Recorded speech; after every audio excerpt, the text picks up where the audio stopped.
Aba, si Luistro magbabayad na raw ng utang kay BP Sara. Tinamaan na rin ng hiya. Matapos ba naman pagsabihan ni BP Sara na makapal ang mukha? Sa panahon talaga ngayon, mas matapang yung mga may utang or nangungutang.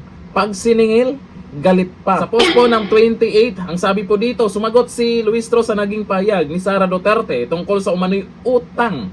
Ayon kay Luistro, pagsisikapan ko po na bayaran ang sinasabi ninyong utang. Ang pahayag na ito ay inilabas sa isang video kung saan direkta niyang tinugunan ang issue matapos siyang banggitin ni VP Sara kaugnay ng umano'y 8 milyon na obligasyon sa asawa ng Vice Presidente. Noon pa naman yan, Luistro. Eh siyempre nabanggit ni BP Sara ngayon kasi ikaw pa yung may ganang bumanat dyan, tapos hindi ka naman nagbabayad daw ng utang.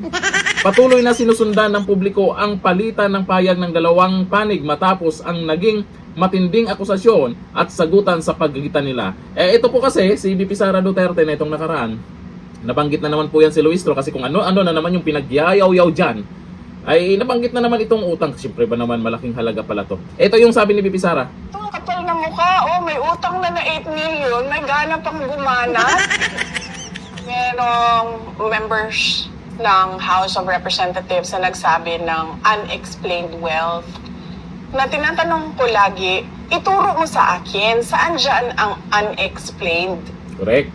Kasi pag sinabi mong unexplained, hindi mapaliwanag, diba? Correct. Mapaliwanag kung paano yan pumasok dyan sa salin mo. Wala man eh, sinasabi lang nila, may unexplained wealth siya. At saka yung salin.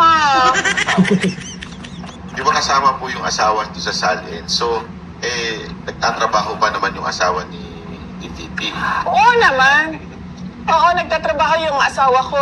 Yun nga isang member ng Committee of Justice, may utang yan na 8 million Yun. sa asawa ko.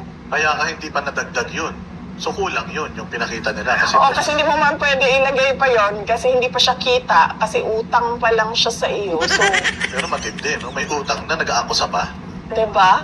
Kapal ng mukha, diba? Kaya nga kami Kapal ng mukha, di ba? O ayan, Luistro, magbayad ka na.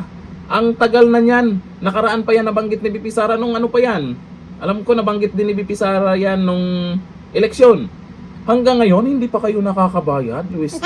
Pero itong si BP Sara Duterte, nakita nyo naman pag nagsasalita siya, nakangiti pa. Pero itong mga bumabanat sa kanya, stress na stress na. Kasi kung paulit-ulit na lang yung mga sinasabi nyo na dapat ma-impeach si BP Sara kasi ganito, pakpak ganon. Naku po, unahin nyo po yung issue ng flood control.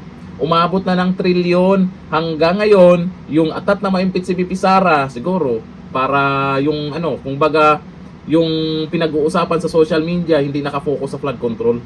Para naman maisabay itong issue kay BP Sara. Naku pa, ulit-ulit na lang yan. Hindi makakalimutan ng taong bayan yung mga buhaya at pumaldo doon sa flood control. Yung mga nadelibiran ng malay-maletang pera di umano. Yung mga pangalan nila na nakalagay doon. Marami nang nakakaalam nun. Huwag nyo nang baguhin ang kwento. Gusto ng mga tao ngayon ang katotohanan. Puro kay BP Sara, puro kay panira kay BP Sara. Yun lang, yung isa, may utang pala. Hanggang dito lang, thank you. Bye-bye.